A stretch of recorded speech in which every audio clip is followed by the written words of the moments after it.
The map you are holding is of the island of Kosrae, one of 4 island states comprising the Federated States of Micronesia. Please take notice of the topographical features. One distinct mountain range resembles the shape of a woman laying down and is referred to as the Sleeping Lady.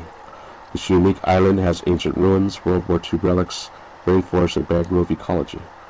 Kosrae was originally populated by Polynesians on ocean-worthy sailing canoes from other parts of the Pacific. The Kosraean people are well known for their excellence in weaving coconut, hibiscus fibers, and for their warm and friendly nature. One standout feature of this unique and ancient culture are the students. These eager scholars crave knowledge, but lack the resources to prepare themselves for higher education.